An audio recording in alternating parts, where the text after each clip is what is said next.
Hi, I'm Ken Fandell, as Carl just said. I'm a professor of art here at the Harvey Mudd College.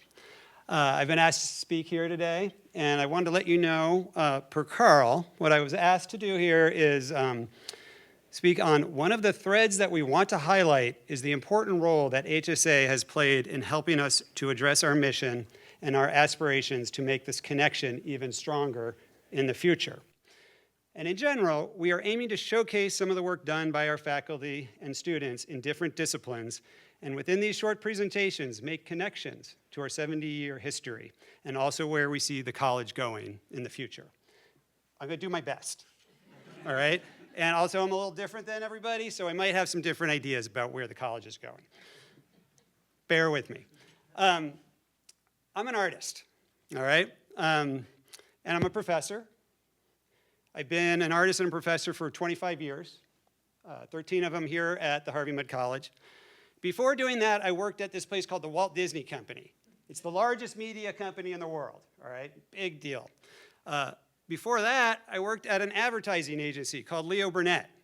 That's where the Pillsbury Doughboy, the Jolly Green Giant, Tony the Tiger, Charlie the Tuna, and the Marlboro Man were all invented, all right? I also worked at a digital imaging place in San Francisco in the 1990s. We did images and graphics for the first web boom. So I was out in the world before I entered this little bubble of academia, all right? So I've done things. I'm not totally sheltered in this.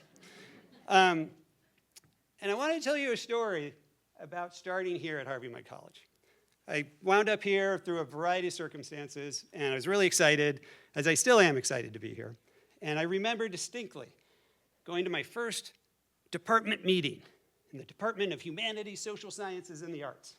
I sat down, and I'm surrounded by all these brilliant colleagues who have PhDs, super smart, little intimidating, listening, like, oh, this is great. I'm really excited about my new job. And they keep talking about STEM education. STEM education this, and in STEM education that, and STEM education, STEM education. And I slowly opened my laptop, opened up the Google. What is STEM education? All right? Now, obviously I found out, but what I'm interested in is why didn't I know? Why didn't I know what STEM education was coming here? And I'm going to get back to that. So I make art, first and foremost. Sometimes they're sculptures, like in the previous slide. Sometimes they're drawings, like these. These were, I had a sabbatical generously granted to me by Harvey Mudd College last spring. One of the things I did was a residency at a place called Willapa Bay up in Washington State, out on the coast, a month-long residency. And these drawings were all made there. Sometimes I go out in the world and make photographs. I think you saw one of these earlier. These were done, again, during my sabbatical last spring. I was an artist in residence with the National Park Service out at Joshua Tree, and I got to live in the park for a month. And this is the sun peeking around the rocks of jumbo rocks, things like that. Sometimes I find things out in the world, like on the 210 highway while trucks are whizzing by me at 80 miles per hour, and I bring them back to my studio, and I sculpt them or shape them into forms, and then photograph them, and then make things that look like drawings out of those photographs, and nobody really knows what to do with them or what to call them. And I get cut up and scraped up in the process, but it's part of what I do as an artist. And like I said, I'm also a professor. I teach making art. Teach a variety of kinds of art. I've taught classes that involve drawing, sculpture, weaving, photography, animation, video, generative art, and cobbling. Yes, someone actually learned how to make shoes in one of my classes, all on their own. I have co-taught classes with mathematicians. I've co-taught classes that have worked in the chemistry lab. I've also taught research, writing, and art history classes since I've been here. I get to be all over the place, or well-rounded, as we like to call it, which is actually one of the reasons I took this job. I previously had been the chair of a photography program at arguably the best art school in the country, but I wanted to be more well-rounded and get to do all these different things. That's why I'm here. Part of teaching art is teaching looking at and talking about the art you made and the art that your colleagues made, students in your class. In fact, that's probably as important as the making, the kind of communication. Both understanding what you're communicating through your art, but trying to figure out what your classmates are communicating and articulate it. We do a lot of that in my classes. This one I'm quite fond of, in the middle. Someone made a mini Stonehenge out of butter. And we sat and talked about it as it melted.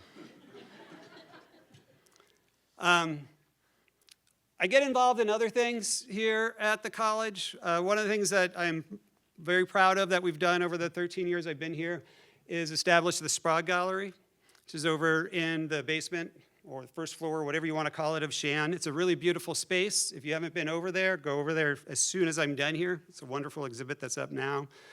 I've worked on exhibitions of student and faculty art there. These are images from one called Making Monsters that I put together in the spring of 2024 of student work. And someone went to the exhibition and they said to me, but not everything in there is a monster. Why is it called Making Monsters? And I had to point out the monsters might be referring to the ones who were doing the making, not the things that they made. But I think the most useful thing I do here is I ask questions. I ask a lot of questions. Why is this that, or that this? Why is something engineering, and why not art? When very, very similar things have been done in the name of art. Why can't making a hammer be part of the HSA department? These questions have led to incredible conversations and collaborations on research and teaching with mathematicians, computer scientists, engineers, physicists, chemists. Like I said, I'm thinking a little different. Sometimes I ask questions about how and what we teach. One of the scariest things coming here to Harvey Mudd was I had to teach this writing course called HSA 10. I was like, okay, I'll do it. And I got into it and it was fun, but I kept asking, like, why is HSA 10, which is our introduction to critical inquiry, why does it have to be writing? Why isn't art a type of critical inquiry? And because I was just sort of learning and taking my lumps and went with it, but over, I think it took about 11 years, I finally convinced, with some help of my colleagues, there are other types of critical inquiry, like making art can be part of it. And I now teach my HSA 10 critical inquiry class as a photography class. So I'm very, very excited that we moved there. It also seemed like a very prescient thing to do in a moment where the very act of writing is being challenged as evidence of thinking. Sometimes I ask questions about what the college's mission is and who we are as a college. Judging from the panel I heard, everyone is doing, which is good. I was interested in coming here because it was sold to me as a liberal arts college with a STEM focus. That's what was interesting about being here to me. That's what I think is interesting about Harvey Mudd College. We have maybe always been that in spirit, but I was really surprised to learn we weren't always that in name. If you go on our school website, you can find this information out. There's a timeline, the history of the college. And it was 25 years ago. We asked to be classified as a liberal arts college, and were granted that classification. That was the year 2000. I guess we moved up to 12th on the list of best liberal arts colleges. From what I can tell, that was the highest we got from them. Rumor has it we might have lost our designation as a liberal arts college. I think this is going to be a problem for us. Our reputation grew significantly after the year 2000, since that designation. When I started here, they were selling t-shirts that said, the most amazing college that you've never heard of. That was kind of embarrassing. We're no longer the most amazing college you've never heard of. We're a place people have heard of. I think a big part of that is that liberal arts college designation. It's weird. It's different than whatever everyone else is doing. We leaned into that categorization. We embraced it. I want to note 2 of our last 4 deans came from the HSA department. I think this is when we started getting on those best colleges lists, best return on investment lists, best blah, blah, blah lists. This is when we started becoming something bigger than STEM. We started entering a world larger than STEM. Sometimes I ask questions about how do I fit in. So historically, there was no arts here at Harvey Mudd College. There was no arts department. There was no word arts until we became liberal arts, per se. We were the humanities and social sciences. Around the year 2008, 2009, we added arts to the name of the Humanities and Social Sciences Department. This is before I got here. Maybe it was the Arts and Humanities and Social Sciences Department, depends on who you ask. But why was it added to that department? I wasn't part of the conversation, like I said. But is it really a better fit with humanities and social sciences? Why isn't it in computer science? We have a computer science professor who's an exhibiting artist, probably done more exhibits than I have in the last 2 or 3 years. We have classes co-taught in computer science with artists. Why isn't it in mathematics? I co-taught with a mathematician. I'm currently helping with an installation over in the math department that looks a lot like art to me. I heard we have a mathemagician. How about a math artist? Or how about engineering? I mean, Parsons was originally called the Art and Engineering Building, as evidenced by this completely unaltered archival image that I found. I did fool Carl. But I digress.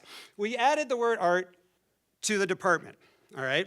And then in 2012, we hired a professor of art who didn't know what STEM education was. 2021, we added the word arts to the college's mission statement, which I've been told was the only time we've changed the college's mission statement, ever. I can't believe that. I can't believe that's the same mission statement, and the only change that's been made in 70 years is to add the word arts in there. So yay, we arrived, right? We've got it all, we're set, woo! Sort of. And this brings me back to maybe why I didn't know what STEM was. What is STEM? Okay, obviously I know what it is now. I figured that out. But I'm still wondering about why I didn't know. And this presentation gave me a moment to kind of reflect on that and try to think back and figure out what it comes from, or where that non-understanding came from. So what I'm going to say is maybe going to make some people mad. It's okay, though.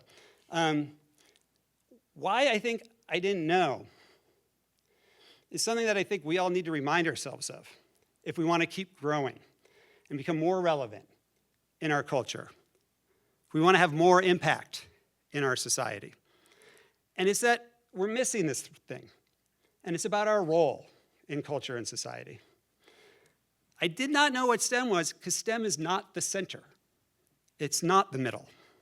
It's a mistake to think that we are the middle, emanating ideas to have an impact on society. It's a mistake to think that STEM is leading those ideas and knows what those things should be.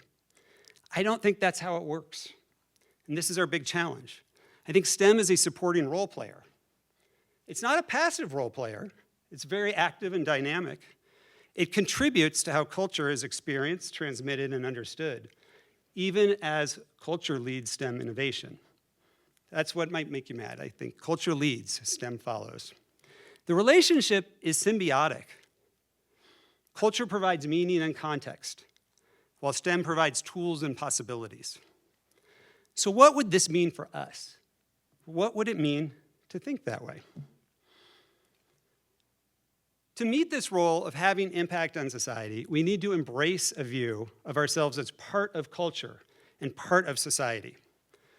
Behind me is my next proposed shift to the mission statement. The current wording regarding work on society emphasizes society as something to be acted upon, suggests that STEM has this extra role, external role. I'm suggesting STEM as a contextual role, and we focus on the work that operates within society as part of its structures, systems, and culture. How our work has an impact within the fabric of society, on roles, relationships, and communities. I'm talking about actively pursuing relationships that show we understand we are part of something bigger than STEM. Here at the college, what I think that would mean are collaborations between the HSA and STEM departments that blur the line between the arts and sciences, that could be taken for credit in either one. Students would have to ask themselves what kind of experience they're having. proposes new paths to learning that aren't just STEM plus STEM, but ones that are truly interdisciplinary. New majors like, how about environment plus philosophy, which someone said we'd be lucky to get one major in that, but that would still be fascinating. Or chemistry plus art. I'm also thinking about how we could create long-term partnerships outside of the institution based on our unique position as a liberal arts college with a STEM focus. This would be huge in terms of growing our impact in society, in terms of living our mission. And it's possible.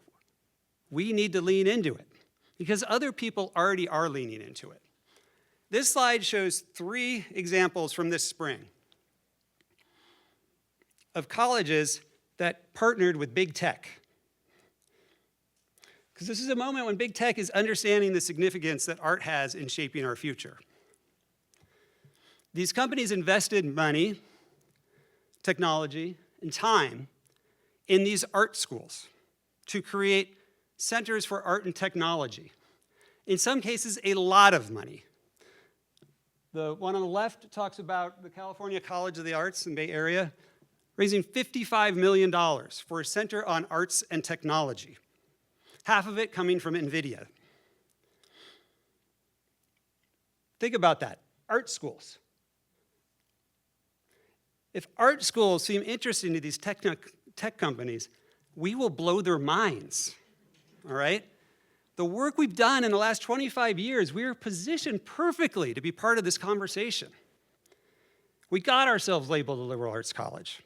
We've hired faculty across departments that are invested in creativity. We have a student body who came here because it is a liberal arts college, who have not just the creativity, but the tech know-how to do both amazing things with the tools STEM creates, but also to develop new ones. And it's a lot of money that we could really use in this next phase of our development going forward.